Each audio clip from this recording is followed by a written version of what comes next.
This happened 4 years ago. I'm a girl, and at the time this happened, I was 12, going on 13 in just a month or two. The friend I mentioned in this story was 14 at the time. The friend Sally, who I was staying with that night, 14F, was quite a bit older than me. At least at the time, the 2-year age gap was quite big. At 13 years old, I was about to start my second year of middle school, whereas Sally should have been about to begin her sophomore year of high school. I met her in the beginning of my first year at a new school. She was older than the other kids in our grade and was considered one of the popular kids, and I think that was what drew me to her at first. We became fast friends, and before we knew it, we're spending every single weekend together. Seriously, every single weekend. Nothing seemed to be out of the ordinary. It was your typical Friday night. We carpooled to her family's apartment after school. I've always been a picky eater, so when her family had dinner, I didn't eat with them. I just snacked on the Pop-Tart that I'd stowed away in my backpack in case they ordered something that I wouldn't eat. Something to note is that her family was pretty religious. I wouldn't go as far as to say they were fanatics, but they didn't allow their kids to watch horror movies or anything that was rated PG-13 or older. It didn't stem from the desire to protect them from something inappropriate. Sally's mother had an irrational fear that scary movies had satanic messages. We asked to watch The Purge, and her mom obviously said no.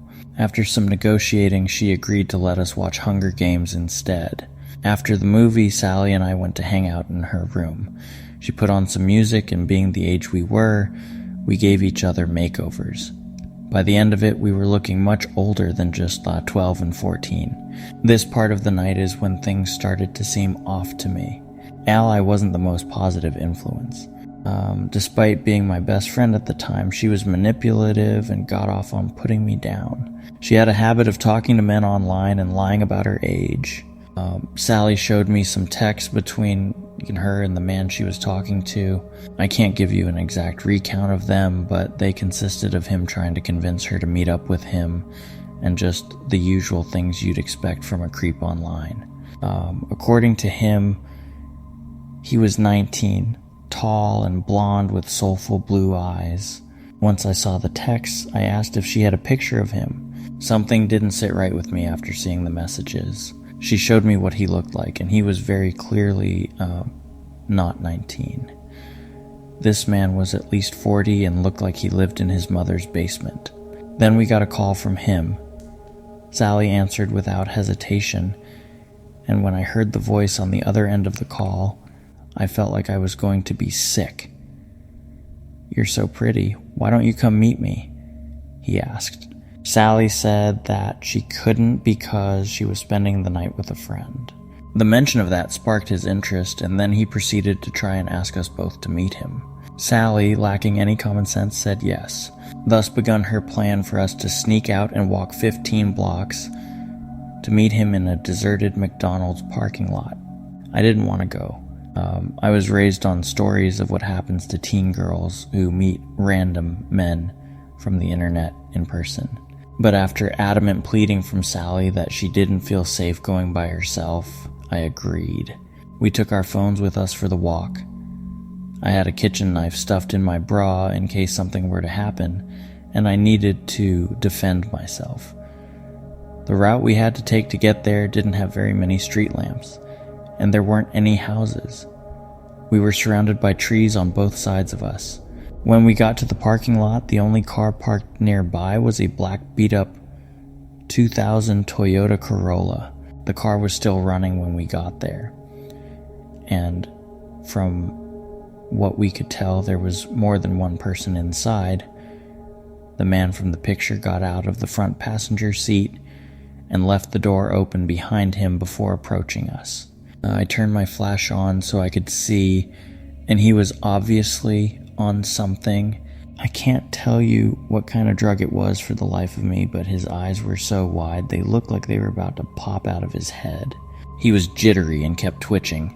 I became very conscious of how big he was. Maybe 6'2", around 280 pounds.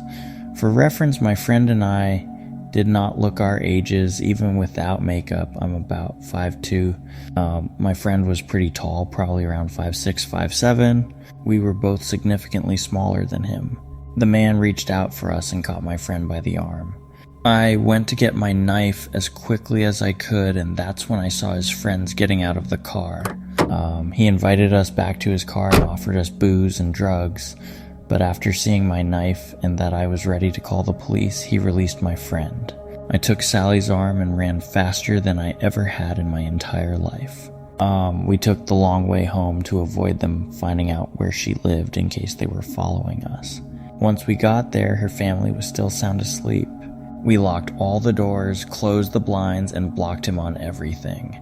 There wouldn't be any sleeping that night.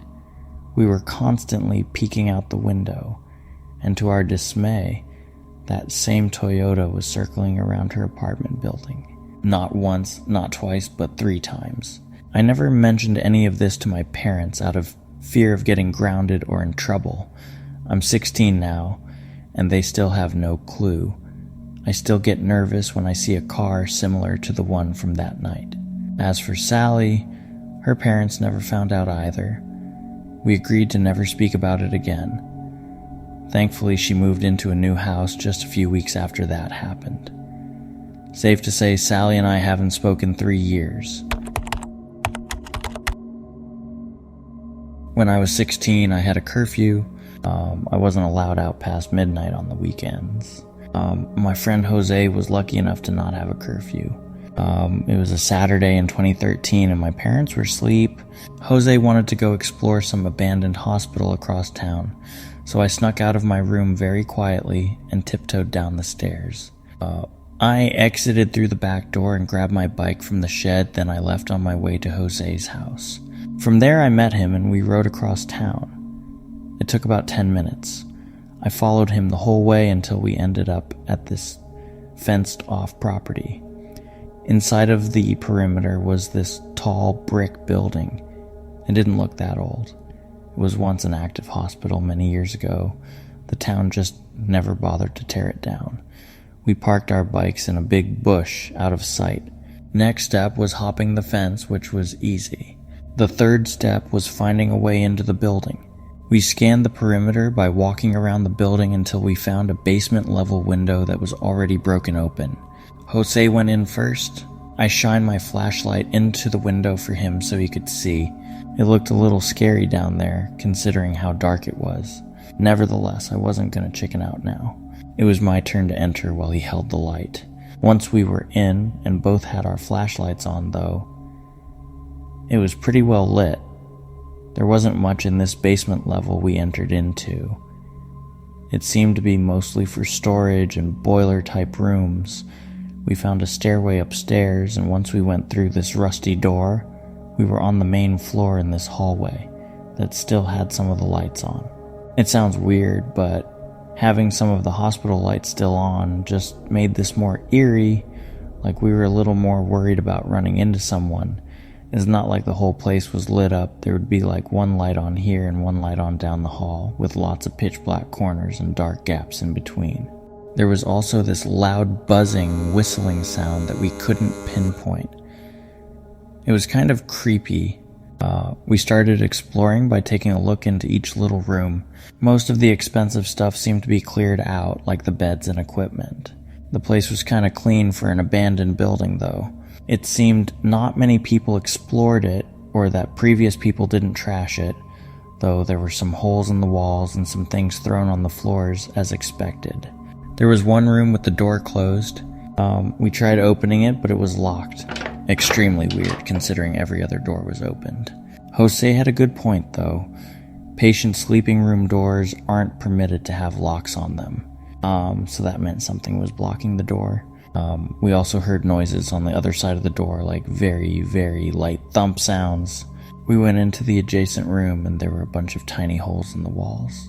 There was one hole in the wall adjacent to the next room over with the blocked door, a hole big enough to look through. I quietly got on my knees to look through it, My eyes had to adjust to the darkness, but after a second I could see a woman in a long white dress leaning on the far wall, seemingly looking at the door to the room. I was truly about to piss myself after seeing her. I whispered to Jose to look. He didn't believe me, but when he looked through the door, he gasped.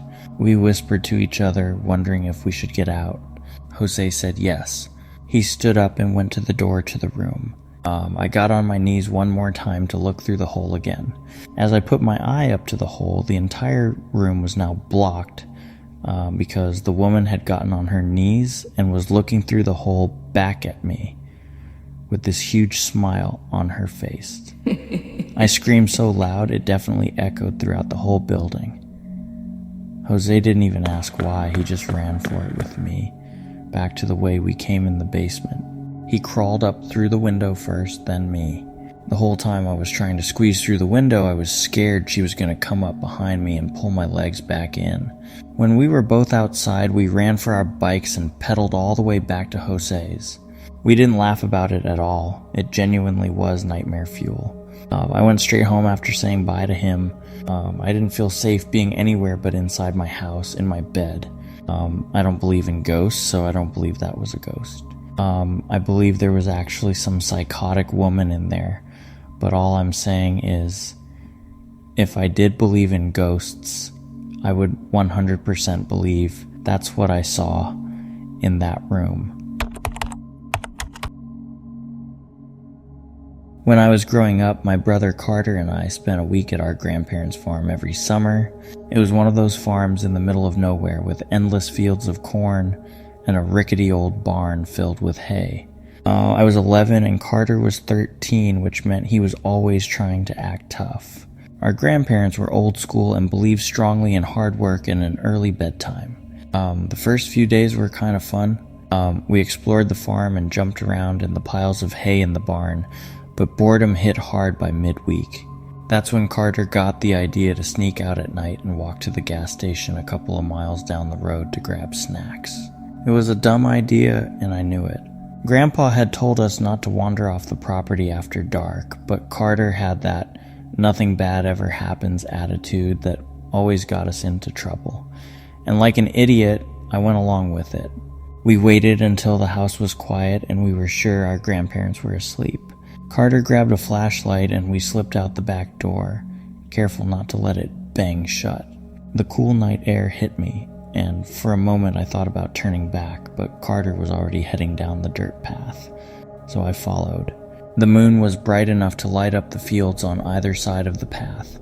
Rows of corn stretched endlessly, their tall stalks swaying in the breeze. About halfway down the road, we passed one of Grandpa's scarecrows. It stood in the middle of the cornfield, backlit by the moon, its burlap sack head and straw-stuffed body casting a shadow over the path. It looked like it had fallen off the cross it hung on and was balancing on its feet. I said it looked kinda creepy and Carter laughed at me. He said he wasn't scared of a stupid scarecrow. A little farther down, Carter froze and I bumped into him. I called him a jerk, but he didn't respond. He pointed toward another scarecrow, but this one wasn't like the others. It was shorter, more squat, and there was someone standing next to it. At first I thought it was Grandpa, maybe checking on the fields, but I realized it wasn't him. It was a woman. She was old, with gray, greasy hair that clung to her face. She wore a tattered dress that looked like it hadn't been washed in decades. Her back was to us, and she was muttering something under her breath. Her hands were on the scarecrow, stroking its burlap head like it was alive. My legs went weak. I begged my brother to turn back. Carter didn't move. He stared at the woman, his jaw clenched. He told me to stop being such a scaredy cat and that he was going to get snacks no matter what. He took one step forward and the woman suddenly stopped muttering. Her head tilted slightly like she'd heard us. I held my breath, hoping she'd stay focused on the scarecrow, but then her head snapped towards us. Her face was pale and wrinkled, her eyes sunken and dark. Her mouth twisted into a wide smile, showing gums where her teeth should have been. She let out a cackling laugh that made my stomach drop, then she started running at us. Carter let out a high-pitched scream and spun around. We bolted down the path, the flashlight bouncing wildly in Carter's hand. I could hear her footsteps behind us, the sound of bare feet slapping against dirt. I didn't dare look back. My chest burned and my legs felt like jelly, but fear kept me moving. We reached the house and Carter fumbled with the back door. His hands were shaking so badly he could barely grip the handle. I kept glancing over my shoulder, expecting to see her right behind us, but when I finally looked, she wasn't there. The fields were empty. Carter yanked the door open and we stumbled inside, slamming it shut behind us. We stood there gasping for air, listening for any sign of her outside, but all we could hear was the hum of the old refrigerator in the kitchen. Our grandpa came down in his robe. He was pissed at us for sneaking out, so we didn't tell him about the woman. After a thorough talking to, he sent us to bed. Carter and I lay in our beds, covered up to our chins, thankful to be back inside the safe, locked house. I thought the scary part of the night was over, but then I heard a tapping at the window. I felt the breath get sucked out of my chest. Carter and I both sat up and looked at each other. We glanced at the window. It was covered with a long red curtain, but there looked to be the shadow of movement behind it. The tapping continued. Carter slipped out of his bed. I hissed at him to get away from the window, but he ignored me. He crept toward it. His hand reached out. Carter yanked back the curtain. Moonlight spilled in the room, and I saw something that still terrifies me to this day. The woman stood at the window, her nose pressed against the glass, and beside her was a scarecrow. Only it wasn't a scarecrow at all, but a dirty man wearing the clothes off of one of my grandpa's scarecrows. He tapped a grimy finger against the glass, grinning wide.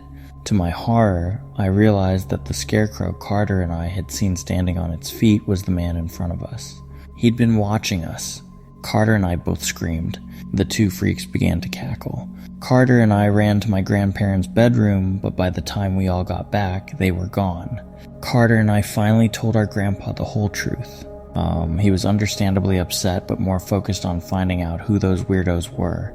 My grandma called the cops while my grandpa talked to us, and they came and looked the whole farm over. They didn't find the old people. The only thing out of order on the farm was one of my grandpa's scarecrows, tossed to the ground with its clothes ripped off.